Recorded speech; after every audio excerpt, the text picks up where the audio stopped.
Langsung saya bilang, oke, kalau Bapak memang serius mau yang berat, bubarkan pelatnas, Pak. Kan yang terjadi sekarang kan enggak, Bung. Ya kan banyak pemain yang karena dia pemain pelatnas dikirim ke sini kalah ya udah tenang-tenang aja, ketawa-tawa. Apa setiap kalau kebanyakan nih kalau bermain 3 set pasti kita kalah. Ngos-ngosan Gitu. lah ya. Karena fisiknya habis. Nah, itu kan tidak lain tidak. Di episode kali ini kita tunggu Mas Gatot bercerita yang pernah dia bilang mengatakan ada sesuatu yang menarik di pelatnas bulu tangkis, cabang olahraga yang kayaknya nggak berhenti memberikan harapan akan prestasi di sebuah multi event, Ya. entah Olimpiade, Asian Games, SEA Games, atau yang di cabang dia sendiri tuh, All England, kejuaraan dunia. Apa yang Mas Gatot punya untuk di-share ke teman-teman di Om GW? Ya. Ada satu hal yang menarik di pelatnas bulu tangkis itu mengenai bagaimana faktor kondisi atlet. Nah, karena memang kan seperti di cabang-cabang olahraga lainnya, modal utama untuk memenangkan pertandingan atau kejuaraan pasti didukung oleh kondisi fisik, yang dimana fisik itu didukung juga oleh kondisi gizi. Nah, saya mau cerita bagaimana PBSI di tahun 2010-11, walaupun di tahun 2012 Olimpiade London itu gagal total, tidak mendapatkan emas, tapi ada revolusi kecil yang mereka lakukan, dan menurut saya itu dampaknya bagus dan sampai ke sini masih berjalan.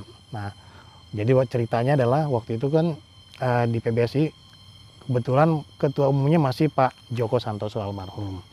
Nah, waktu itu ya Panglima TNI gitu waktu itu kan, mantan Panglima TNI. Nah, beliau tuh memang suka datang ke Cipayung gitu. Cuman kalau datang ke Cipayung itu jarang-jarang gitu nonton di pinggir lapangan pemain gitu kan. Nah, ini suatu ketika dia duduk nih di pinggir lapangan nonton pemain-pemain lagi latihan, Bung Wes. Nah, waktu itu saya juga kan kalau wartawan itu ke Cipayung itu lebih senengnya datang hari Rabu.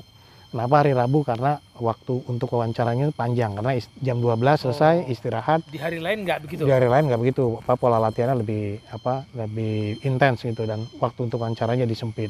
Nah, kebetulan pas hari Rabu itu Pak Joko Santoso ada duduk di pinggir lapangan.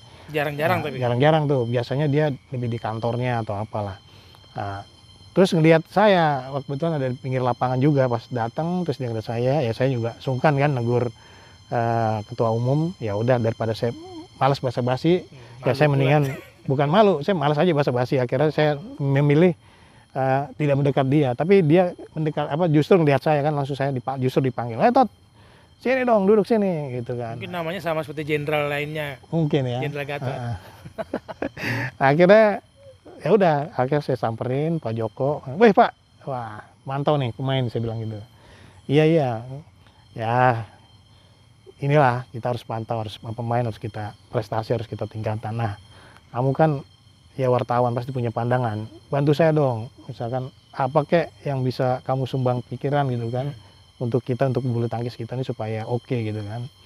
Nah, itu tadi kan saya kan males kadang-kadang basa-basi atau gimana, makanya pura-pura doang nanya nih gitu ya. Pura-pura atau gimana, saya langsung bilang aja, Bapak ini serius atau enggak? Dia bilang, iya serius dong, dia jawab gitu kan. Terus ngomong gitu ke jenderal? Iya, saya bilang itu, Bapak ini serius apa cuma basa-basi? Saya gitu kan, karena, oh iya saya serius dong, masa saya basa-basi? Oke. Terus saya tanya lagi, mau yang berat apa yang ringan? Saya bilang gitu kan. Loh, emang apa berat dan ringan? Iya, saya bisa ngasih suggestion hal yang berat untuk dilakukan, tapi juga dampaknya luar biasa. Ada juga yang ringan, tapi juga dampaknya juga luar biasa, saya bilang gitu. Waktu itu ngomong berdua doang? Berdua, nggak ada, wartawan lain belum datang. Nah, akhirnya Pak Joko, ya udah, yang berat apa? Dia bilang gitu kan. Karena kan kita serius ini untuk memperbaiki bulu tangkis. Ya, langsung saya bilang, oke, kalau Bapak memang serius mau yang berat, bubarkan pelatnas, Pak. Gila kan? Jadi saya langsung bubarkan pelatnas, dia langsung bilang, maksudnya apa gitu kan? Gila apa mau bubarin pelatnas, bilang gitu. Ya kita udah dari tahun ke tahun memang gini pola pembinaan kita, nggak mungkin saya bubarkan gitu. Apa alasannya, dia bilang gitu kan. Ya saya bilang, bukan ketua baru, udah bertahun-tahun jenderal di atasnya kan. Nah, apa alasannya? Terus saya bilang, begini loh Pak, PBSI itu ngurusin bukan cuma pelatnas, tapi juga di luar pelatnas gitu loh. Nah, yang terjadi sekarang ini, bahkan sampai sekarang, waktu itu kan saya wawancara di sekitar 2010-2011 tuh ya. Sebelum Olimpiade lah. Sebelum Olimpiade. Yang terjadi sekarang dan terjadi sampai sekarang adalah PBSI selalu menggelar pelatnas jangka panjang, ya kan? Pelatnas kan 1 tahun. Di Cipayung Di itu. Cipayung. Nah, pelatnas jangka panjang, dampaknya apa? Akhirnya seluruh anggaran PB akhirnya kan ke pelatnas. Gitu Hanya kan. ke Cipayung. Hanya ke Cipayung, sebagian besar lah. Nah, sehingga apa? Yaitu sehingga PBSI nggak punya lagi kemampuan atau keinginan untuk melakukan yang di luar pelatnas, seperti misalkan menggelar pertandingan turnamen-turnamen di daerah gitu kan. Iya, kan itu padahal penting. Menggelar turnamen di daerah-daerah atau apalah misalkan bikin coaching klinik untuk apa yang pada intinya adalah ini sebagai ajang untuk merekrut pemain-pemain muda. Karena yang di luar pelatnas itu kan anggota PBSI juga yang perlu dapat perhatian, klub gitu kan. Nah, gitu ya. Kalau mau fair sebenarnya kan PBSI sebenarnya tinggal ongkang-ongkang kaki, karena yang kerja keras itu adalah klub. Jadi klub udah melakukan pembinaan dari usia muda, dari 10, 11, 12, 14, begitu kelihatan bagus dicomot sama PBSI gitu kan. Nah, terus ya klub jadi ya udahlah. Terus klub nggak punya pemain itu lagi. Nggak punya pemain itu lagi. Nah, begitu pemainnya cedera atau jelek dibalikin ke klub, kan kasihan juga klubnya, nggak fair lah menurut saya. Nah, terus saya bilang bubarin Pak pelatnas Pak.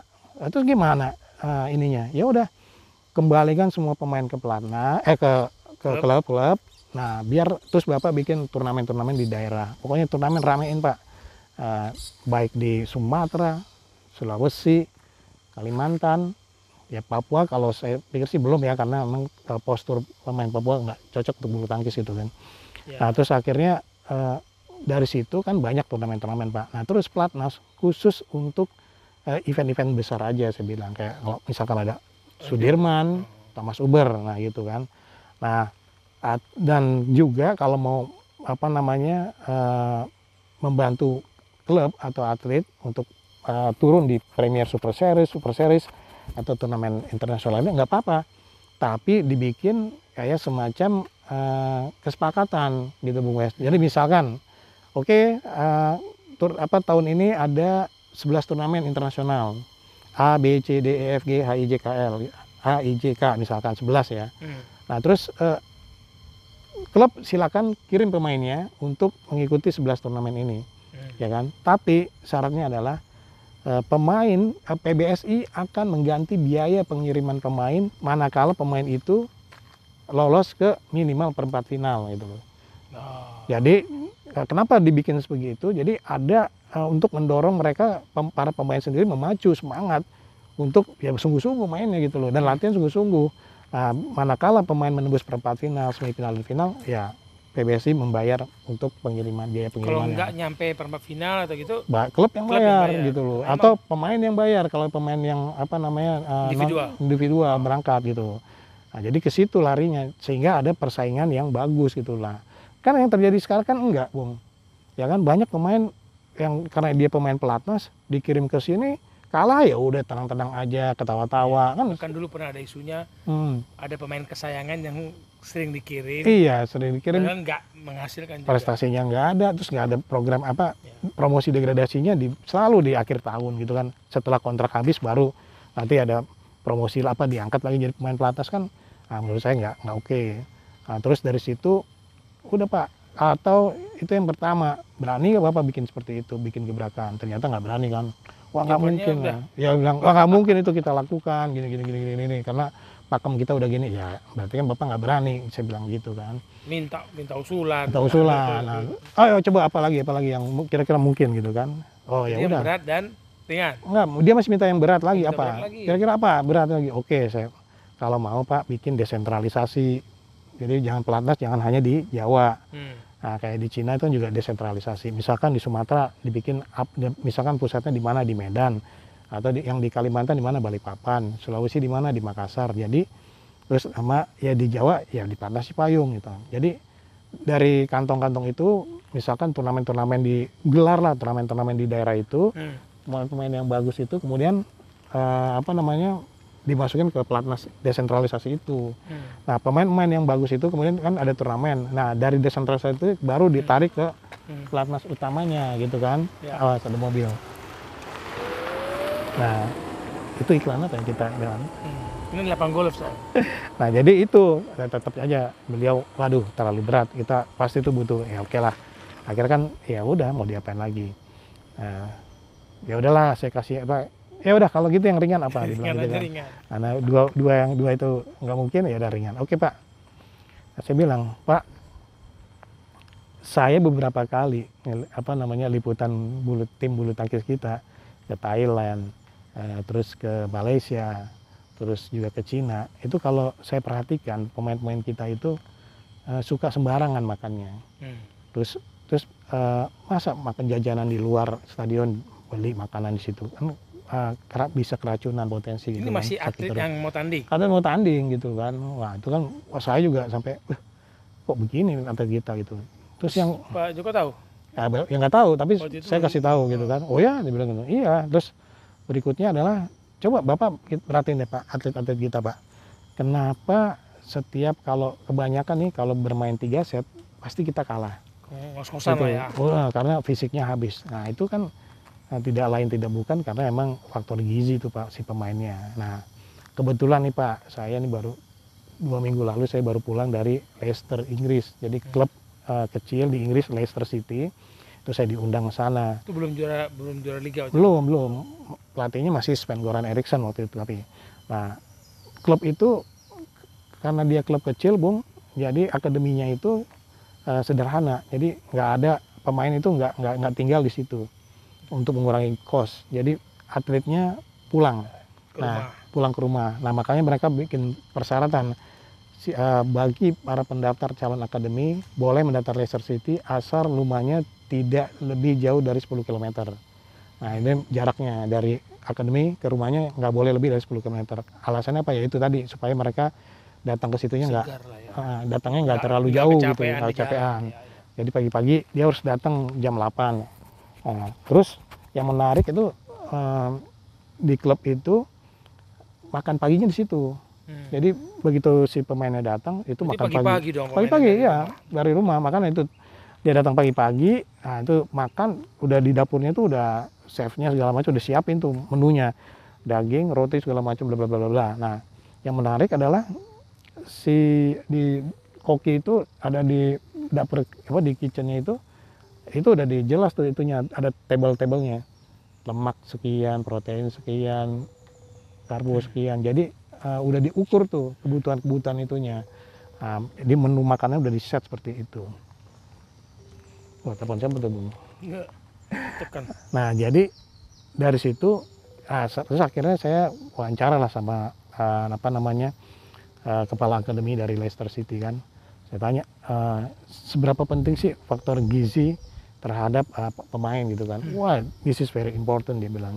Karena basic pemain ya dari sini. Kalau Anda punya pemain gizinya kurang oke, ya mainnya juga nggak oke gitu kan. Nah, kebetulan waktu saya datang ke sana kan ada 4 pemain Indonesia yang mendapat kesempatan latihan.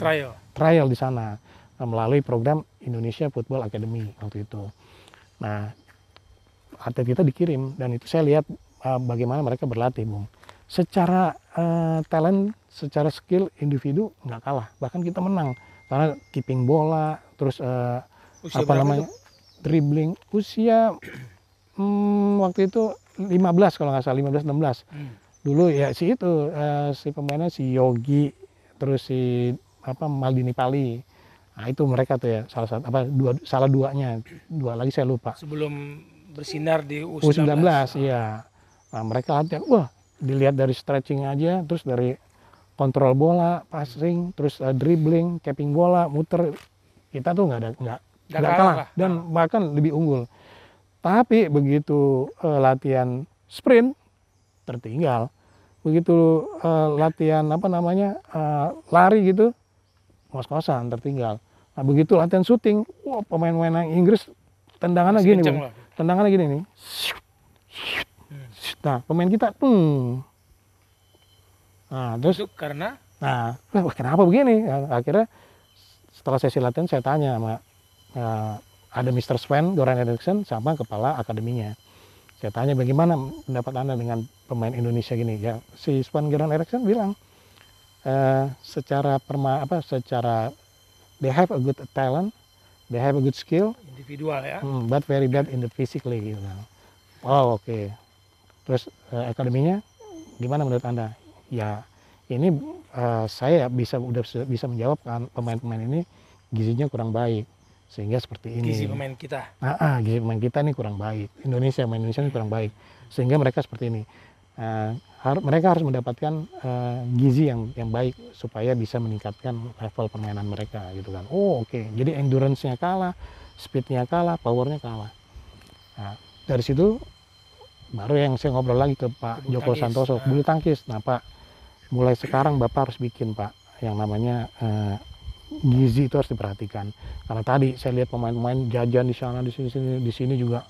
Masa di sini ada kantin jual Indomie, anak-anak makan gini, gimana mau jadi juara? Di Cipayung? Di kantin Cipayung. Nah kalau saya saran Pak, tutup aja nih kantinnya gitu kan. Dan Bapak harus cari dokter gizi yang memang menyediakan makanan yang gizinya tuh udah terukur gitu loh. Nah, akhirnya ya Pak Joko, oh oke nih masuk akal gitu kan. Akhirnya dia lakukan, dia benahi. Memang kan yang namanya perubahan atau apa nggak butuh proses gitu kan, nggak bisa cepat. Nah tapi itu kelihatannya gimana? Saya bisa ngelihat gitu, Bung, dari postur pemain yang tadinya pemain kita itu gendut-gendut jadi agak ramping, agak slim misalkan. Kayak kita ya. Meliana Jauhari misalkan. Itu kan gede banget tadinya. Tapi Gracia Poli juga sama. Tapi begitu ada ahli gizi masuk, makanan gizi masuk, itu jadi ramping. Dan otot jadi juara ya. Betul, dan otot-otot juga jadi terbentuk gitu loh. Nah, di situ kelihatan perubahannya. Walaupun memang ya 2012 kita nggak dapat emas gitu, tapi kan perubahan butuh waktu. Perubahan itu yang ada, dan itu legasinya Pak Joko lah. Walaupun Pak Joko dicap sebagai ketua umum yang paling gagal karena 2012 nggak dapat emas, tapi dia juga yang meletakkan pondasi soal gizi. Ya. Legasinya dia di situ. Ya, saya salut sama dia. Setidaknya ada yang ditinggalkan. Nah, ini suara agak berisik karena di hutan ya, ini kumbang binatang itu nggak apa-apa. Nah, jadi itu yang pengalaman saya ketika ke pelatnas. Dan ya Pak Joko oke. Begitu saya ngomong warungnya mesti tutup, besok langsung tutup. Dan pemain protes, oh siapa sih nih yang nyuruh tutup warung, nggak bisa makan Indomie lagi. Mereka tahu nggak? Nggak tahu. Ya. Jadi nonton video ini, ya atlet bulu tangkis tahu yang nutup, yang menyarankan tutup kantin di Cipayung ini orangnya. Tapi setiap perubahan makan korban. Ya harus ada pengorbanan. Pasti ada pengorbanan. Tapi gitu. Dampaknya ya semua mengambil keuntungan. Dan jadi yang berat dan ringan tadi ya? Iya, berat dan ringan. Situ ngomong ringan, yang punya kantin berat. Berat kantinnya. Berat bagi dia. Tapi aneh aja, atlet makan mie instan gitu. Iya. Aneh sih. Dan kalau kita baca kan pemain bola coba masih makan pecel lele atau apa itu, menurut saya, saya langsung. Sintayong marah ya. Sintayong juga marah ngelihat ada pemain makan. Tapi kan ada juga pemain kita yang makan nasi goreng jam 12 malam. Itu dia kan. Makanya sebenarnya tidur kalau nggak makan tengah malam. Ya balik lagi, mereka tuh harus disiplin. Kalau lu mau jadi atlet profesional, ya be profesional. Ya lu harus punya komitmen untuk menjaga fisik lu, makanan lu, kesehatan lu juga ya. Komitmen terhadap profesi. Mana atlet? Karena modal atlet ya itu fisik, kondisi fisik. Mungkin kalau kebiasaan itu untuk bersaing di dalam negeri masih bisa lah muncul-muncul sebagai juara dikit. Iya. Begitu keluar negeri persaingan, ya kebiasaan kita itu membuat kita nggak kuat dalam persaingan internasional. Iya, nasional atau level ASEAN masih bisa mungkin ya. Karena mereka juga melakukan hal the same thing hampir sama. Sama borok. Tapi masa kita mau di situ-situ aja terus. Betul, ya gitu. Oke, thank you banget Mas Gatot. Berat dan ringan, bagi dia ringan. Bagi yang kantinnya tutup berat. Ya kan enaknya jadi wartawan gitu kan, kita mengkritisi, memberikan masukan-masukan dengan solusi. Gitu. Oke, sampai ketemu ya di obrolan mantul Gatot dan Wesley. Di episode berikutnya kita share cerita pengalaman kita sebagai peliput atau pewarta di dunia olahraga maupun secara keseluruhan sebagai wartawan di Indonesia. Bye. Ciao.